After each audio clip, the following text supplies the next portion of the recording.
उसके अगला लेसन है, यह है नागरी लिपि, जिसके लेखक हैं गुणाकर मूले द्वारा लिखित है। प्रस्तुत पाठ नागरी लिपि गुणाकर मूले के द्वारा लिखित है। इसमें लेखक ने देवनागरी लिपि की उत्पत्ति, विकास एवं व्यवहार पर अपना विचार व्यक्त किया गया है, मतलब किया है। लेखक का कहना है कि जिस लिपि में यह पुस्तक छपी है उसे नागरी या देवनागरी लिपि कहते हैं। इसी लिपि की टाइप लगभग 250 वर्ष पहले बनी। इसके विकास से अक्षरों में स्थिरता आ गई। हिंदी तथा इसकी विविध बोलियां, संस्कृत एवं नेपाली आदि इसी लिपि में लिखी जाती है। देवनागरी के संबंध में एक महत्वपूर्ण तथ्य यह है कि विश्व में संस्कृत एवं प्रकृति की पुस्तकें प्रायः इसी लिपि में छपती है। देखते हैं और आगे इसमें क्या है। देश में बोली जाने वाली भिन्न भिन्न भाषाएं तथा बोलियां भी इसी लिपि में लिखी जाती है। तमिल, मलयालम, तेलुगु एवं कन्नड़ की लिपियों में भिन्नता दिखाई पड़ती है, लेकिन ये लिपियां भी नागरी की तरह ही प्राचीन ब्राह्मी लिपि से ही विकसित हुई है। लेखक का कहना है कि नागरी लिपि के आरंभिक लेख हमें दक्षिण भारत से ही मिले हैं। यह लिपि नंदी नागरी लिपि कहलाती थी। दक्षिण भारत में तमिल, मलयालम, तेलुगु, कन्नड़ लिपियों का स्वतंत्र विकास हो रहा है। फिर भी कई शासकों ने नागरी लिपि का प्रयोग किया है। इसे 11वीं सदी में राजराज और राजेंद्र जैसे प्रतापी चोल राजाओं के सिक्कों पर नागरी अक्षर अंकित हैं। तो 12वीं सदी में केरल के शासकों के सिक्कों पर भी वीर केरल से सॉरी इसी प्रकार 9वीं की सदी वर्गुन का पालियम ताम्रपत्र नागरी लिपि में है। तो 11वीं की सदी में इस्लामी शासन की नींव डालने वाले महमूद गजनवी के चांदी के सिक्कों पर भी नागरी लिपि के शब्द मिलते हैं।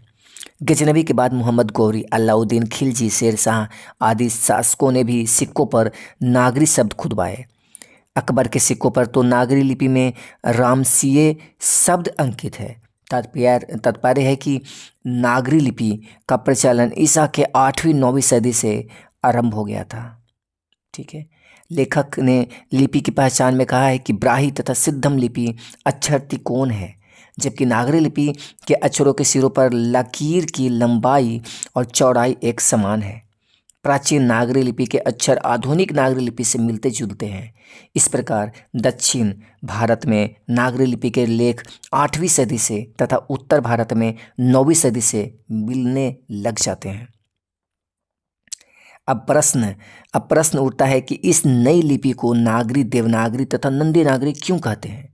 नागरी शब्द के उत्पत्ति के संबंध में विद्वानों का मत है, यानी कहना है कि कुछ विद्वानों का मत है कि गुजरात के नागर ब्राह्मण ने इसी लिपि का सर्वप्रथम प्रयोग किया था, इसीलिए इसका नाम नागरी पड़ा। किंतु कुछ विद्वानों के मत के अनुसार अन्य नगर तो मात्र नगर हैं, परंतु काशी को देवनागरी माना जाता है, इसीलिए इसका नाम देवनागरी पड़ा।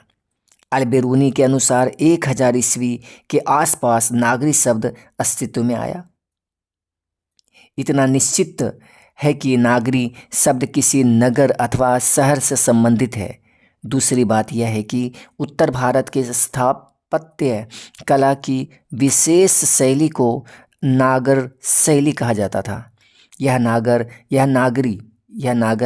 नागरी उत्तर भारत के किसी बड़े नगर से संबंध रखता था।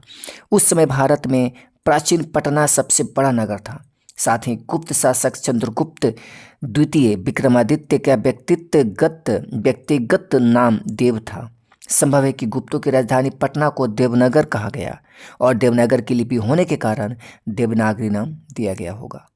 अंततः लेखक इस निष्कर्ष पर पहुंचता है कि ईसा के 8वीं से 11वीं सदी तक यह लिपि सर्वदेशिक लिपि हो गई थी, इसीलिए इसके नामकरण के विषय में कुछ कहना संभव नहीं लगता।